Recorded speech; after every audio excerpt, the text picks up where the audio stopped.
Bom dia, querido irmão, querida irmã. Sou o padre Frei Inácio José, pároco da paróquia de Nossa Senhora das Mercês, Arquidiocese de Belo Horizonte. Seja bem-vindo a esta última reflexão da Semana da Família, esta meditação sobre a alegria do amor na família. Hoje somos convidados a refletir sobre o seguinte tema: acompanhar, discernir e integrar. Todos nós sonhamos em encontrar o verdadeiro amor, o verdadeiro e eterno amor. Aliás, esse é o sentido com o qual cada ser humano foi criado. Fomos criados para amar. O ser humano não vive sem amor. Ele permanece para si próprio um ser incompreensível e sua vida sem sentido se ele não experimenta o amor. Assim se expressa São João Paulo II na carta encíclica Redentor Hominis, em 1979. Entretanto, nós sabemos que o único amor perfeito e supremo, capaz de preencher o vazio do nosso coração e dar sentido à nossa vida, à nossa existência, é o amor de Deus. Aliás, porque também, segundo a nossa verdade teológica, nós fomos criados à imagem e semelhança de um Deus que é comunhão de amor, que é Pai, Filho e Espírito Santo. E por isso, nós somente nos realizamos ao ser amados e amar. O amor humano, mesmo que limitado por causa do pecado, é chamado a ser um reflexo do amor de Deus já aqui neste mundo. Ou seja, nós neste mundo amamos as pessoas porque no céu haveremos de amar o próprio Deus. Então é como se o amor às pessoas, aos irmãos, fosse um treinamento para que quando a gente chegasse lá e fôssemos e seremos, se Deus quiser, plenamente amor devotado a Deus. A Escritura nos lembra que amar a Deus e amar o próximo é praticamente uma realidade inseparável. Se alguém diz que ama a Deus, mas odeia o seu irmão, é mentiroso, pois aquele que não ama o seu irmão, quem vê, é incapaz de amar a Deus, a quem não vê. Isso é João, na primeira carta de João, capítulo 4, versículo 19 a 20, que se expressa esta verdade. E a própria Igreja, através do seu magistério papal, sobretudo o Papa Emérito Bento XVI, na sua carta encíclica Deus Caritas Est, reconhece que apesar do amor ser manifestado de várias formas nas diversas sociedades e culturas, mas que o amor entre homem e mulher é a manifestação mais privilegiada do amor. O amor entre homem e mulher, na qual concorrem indivisivelmente corpo e alma e se abre ao ser humano uma promessa de felicidade, sobressai como arquétipo de amor por excelência. É o Papa Bento XVI, na Deus Caritas Est, no número 2, quem faz esta afirmação. Papa Francisco, por sua vez, relembra na Amoris Laetitia, número 292, que o matrimônio cristão é reflexo da união de Cristo com a Igreja. E ele se realiza quando homem e mulher se doam reciprocamente com amor exclusivo e de livre fidelidade e assumem o compromisso de se pertencerem até a morte e abrem-se à transmissão da vida e são consagrados a Deus pelo sacramento, por este sacramento, o sacramento do matrimônio. É inegável que nós vivemos numa cultura do descartável, numa cultura onde as pessoas se usam a seu bel prazer, onde o amor está banalizado, mas enxergamos que mesmo nesta cultura há pessoas que aceitam o desafio de amar, encontraram Cristo e querem santificar esta união. Por isso a Igreja se alegra e quer abençoar esta união. A Igreja, como mãe, quer trazer para perto de si esses seus filhos e dar-lhes a graça de Deus para que possam experimentar no seu amor conjugal o próprio amor de Deus. Infelizmente, há pessoas que adiam o matrimônio, ou inclusive pessoas que rejeitam o próprio matrimônio, pulando de relacionamento em relacionamento, machucando e deixando tantas pessoas feridas. A igreja também reconhece aquelas famílias que estão arruinadas, pessoas que tentaram viver uma vida conjugal, mas não conseguiram e se separaram e viram a sua família ruir por causa desta separação.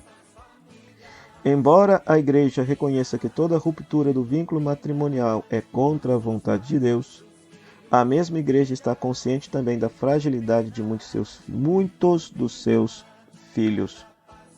E por isso olha para estas famílias com muito amor, carinho e misericórdia.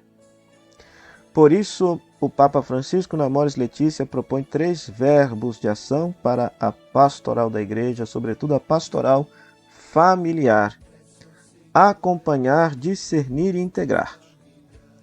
Então a igreja deve acompanhar com atenção e solicitude os seus filhos mais frágeis, marcados pelo amor ferido e extraviado, dando-lhes de novo confiança e esperança, como a luz do farol de um porto ou de uma tocha acesa no meio do povo, para iluminar aqueles que perderam a rota. O trabalho da igreja é ser semelhante ao de um hospital de campanha. Então é necessário acompanhar estas famílias feridas.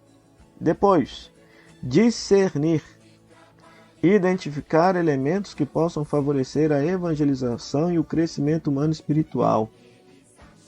Por exemplo, os divorciados que vivem numa nova união podem encontrar-se em situações muito diferentes que não devem ser catalogadas ou encerradas em afirmações demasiado rígidas, sem deixar espaço para um adequado discernimento pastoral e pessoal.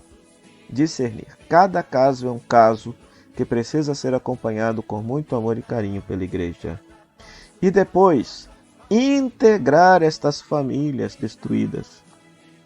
A todos devemos ajudar a encontrar a sua própria maneira de participar da igreja, para que se sintam objeto de uma misericórdia imerecida, incondicional e gratuita. Na abordagem pastoral, as pessoas que contraíram matrimônio civil, que são divorciadas e novamente casadas ou que simplesmente convivem, a igreja deve revelar-lhes a pedagogia divina da graça nas suas vidas e ajudá-las a alcançar a plenitude do desígnio que Deus tem para elas, sempre possível com a força do Espírito Santo. Então, tudo isso é o Papa Francisco quem o está afirmando e está dizendo na Amoris Laetitia. Isso não quer dizer que a igreja não defenda o modelo ideal de família e de matrimônio cristão. Não. A igreja sempre propõe o ideal do matrimônio cristão como projeto de Deus em toda a sua grandeza. Em toda a sua grandeza. Né? Não é pelo fato de acompanhar os casais em segunda união ou casais divorciados ou situações específicas que a igreja esteja deixando de lado de propor o ideal matrimonial do casamento indissolúvel entre o homem e a mulher. Não. O próprio Papa diz isso na Amoris Laetitia 307. Agora, é necessário acompanhar com misericórdia esses casos especiais, sem diminuir o valor do ideal evangélico, sem diminuir esta proposta matrimonial que a igreja sempre oferece ao povo. Então, o que é misericórdia? Misericórdia é o amor sempre pronto a erguer-se e a perdoar, sempre pronto para ir ao encontro do filho pródigo, sempre em busca da revelação dos filhos de Deus, que são chamados para a glória futura. Então é tratar com amor, carinho e misericórdia, com bondade, essas pessoas que tentaram viver o ideal matrimonial e, entretanto, não conseguiram.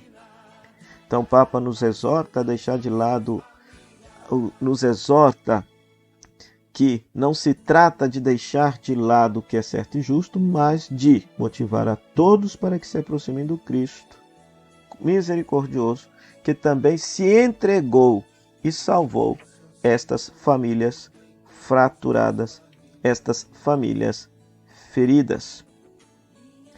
Por isso, o Papa afirma: Convida os fiéis que vivem situações complexas a aproximarem-se com confiança para falar com seus pastores ou com leigos que vivem entregues ao Senhor.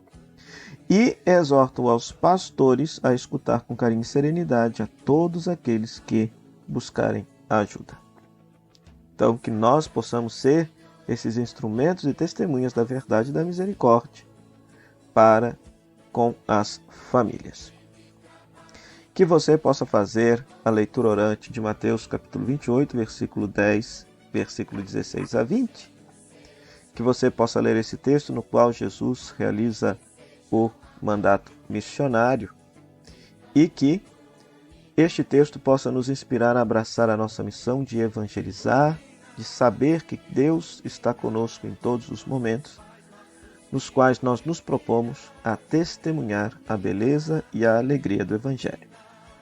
O Senhor esteja convosco, Ele está no meio de nós. Que a bênção de Deus Todo-Poderoso, Ele que é Pai, Filho e Espírito Santo, desça sobre vocês, sobre sua família e permaneça para sempre. Amém.